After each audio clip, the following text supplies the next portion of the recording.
I had some people in my team who are representatives from the manufacturing sitting in my part of the team. So through them, I could sort of put these ideas so they can go back and discuss with this, functionals. And when that happened, these actually came as if these ideas came out from the function itself. The credit went to the business, but I was extremely happy that things happened. No, but again, these things are never hidden. Over a period of time, CEO learned that where are these initiatives are coming from. And therefore, he used to call me and take my advice on various measures that he was trying to put in within the organization. So this is how actually you develop that kind of a role and the equations with the CEO. And the final thing is extremely important. How we mention about credibility. Credibility comes from actually delivering. Whatever you set out, what the plans are, if you deliver, so the next time that you go back to him and asking for budgets and approval of plans, you certainly would get them. And it's very, very important that every assignment that you take it as a project. Use the project management techniques. Rather than waiting to complete at the last minute, ensure that every stage that goes through conforms to the schedule that you have to find. And secondly, it is not enough to just implement the project, but again ensure that the project delivers the objective that it was meant for.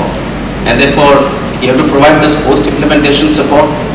Many times I would say that, look, a CIO's responsibility is not really finished by giving a certain application or equipment to the end user, but ensure that the end user uses it to the benefit of the organization. So if the responsibility never ends, it keeps on going. So therefore, we have to ensure at various points of time that those objectives are you just keep on watching and see where it has gone to.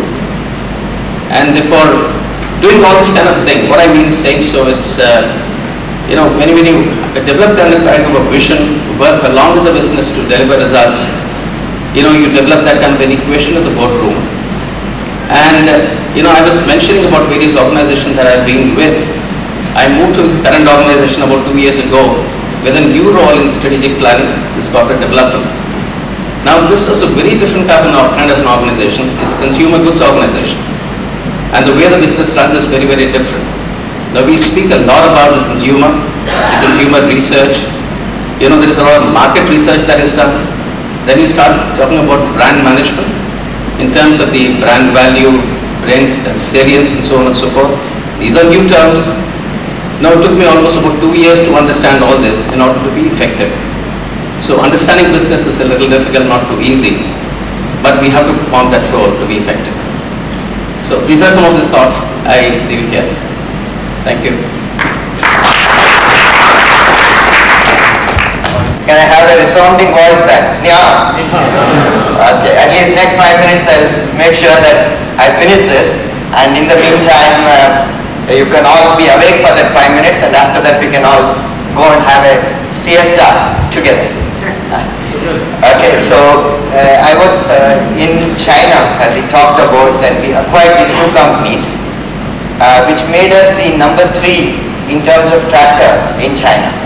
And as we did that, the board asked me to make a presentation as the CEO of these companies. What's your vision? What are you going to do? And then I painted up to them with the help of my team what we want to do. First in terms of culture, then in terms of leadership, and in terms of vision and building it. And as I ended everything, they said, this is what you said is what? And they said, how? And I said, there are only 2 hows. One is human resource, the other is IT resource.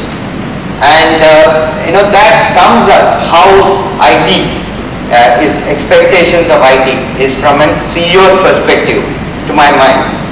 And this one is my expectation that it works as a key enabler to the business needs.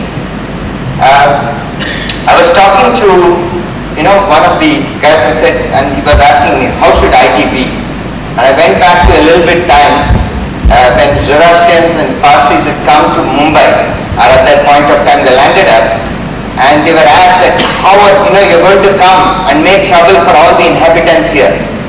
And then they replied no, and they asked them to bet a glass of milk and put a little bit of sugar in it, and said, I'm going to get immersed like the sugar in milk, but I'm going to make it sweeter.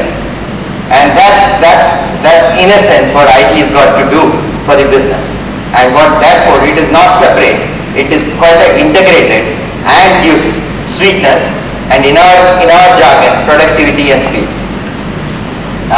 So what I said is that if I'm a board member, and I happen to be board member of about 12 companies, out of which 4 are listed, and then I'm sitting it, and Homi, you talked about that point of saying when you are a board member, you generally are not wearing that cap of a board member, but a functional cap. So we had a little bit of a debate about this when I first became a board member, and we had a training. And then he said, we'll ask one question every time somebody goes astray. Are you representing the company?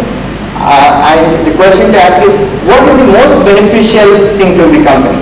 And then immediately, you could see that as we asked each other this question, we always went back to wearing the company cap as opposed to a functional cap. So the first question that I asked is, I'm going to expand into new market and geography.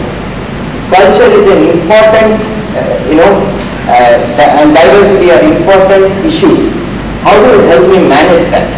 How are we going to get integrated? And I was doing a benchmarking M&A with Cisco, and they said, what is the topmost on the priority is IT integration with the company that we are doing.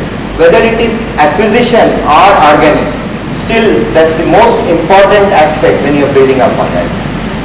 The second one is about talking about change initiative. When I talked about, and Vijay, you summed it up beautifully when you said,